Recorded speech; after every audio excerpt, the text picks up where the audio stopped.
In Alison Pick's historical novel Far to Go, we're transported to a small Czech town in 1938 where the Bauer family, a Jewish Czech household, grapples with the rising tide of anti-Semitism and the encroaching Nazi regime. Central to the narrative are patriarch Pavel, his wife Anneliese, and their young son Pepik. Their loyal maid Marta, entangled in a complicated relationship with her lover Ernst, also plays a pivotal role.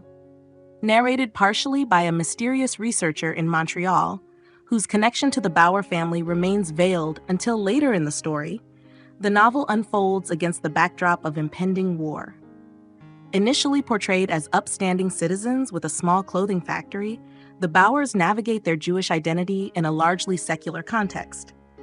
Pavel, anchored in his philosophical beliefs and nationalist fervor, confronts the looming threat with a focus on the past, while Anneliese grapples with her own fears, and Marta steps into a maternal role for young Pepik. As the Nazi regime tightens its grip, each member of the family responds in distinct ways, setting the stage for a gripping exploration of loyalty, identity, and resilience in the face of adversity. Dedicated to the liberal ideals of Tomáš Masaryk, Pavel mostly chooses to turn a blind eye to the unfolding changes of the present. However, his wife Anneliese holds a different perspective.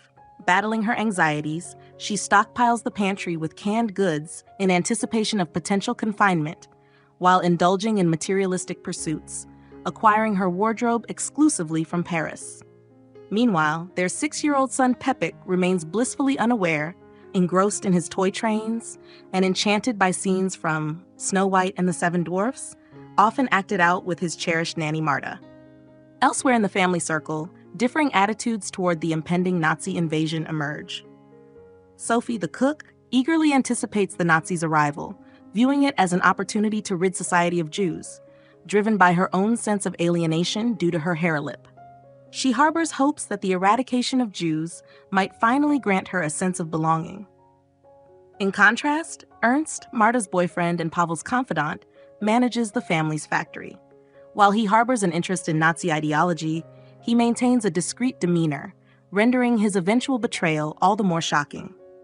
As the family seeks refuge in Prague, hoping to evade the encroaching Nazi threat, they soon discover that the city, too, is not immune to infiltration, finding themselves engulfed in the same turmoil they had hoped to escape. Marta inadvertently triggers the family's downfall, her unwavering loyalty overshadowed by her innocence, as she unknowingly divulges critical information to Ernst, who harbors his own hidden agenda.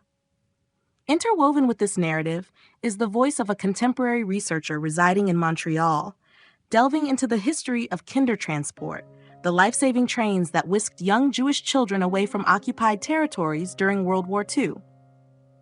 Unveiling a surprising twist, it's ultimately revealed that young Pepik, against the odds, survives the Holocaust thanks to Kindertransport and a sequence of improbable events. Remarkably, the researcher is Pepik's descendant. While grounded in the realities of World War II, Alison Pick's novel transcends mere historical documentation, delving into the intricacies of family dynamics during tumultuous times, particularly outside the focal points of major European powers. At its core, the narrative explores themes of loyalty, betrayal, and the enduring legacy of historical events.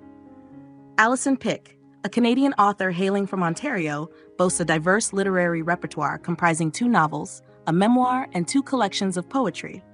Her accolades include the Canadian Jewish Book Award for Nonfiction and Memoir, a National Magazine Gold Award for Poetry, and a Governor General's Award for Translation, among others.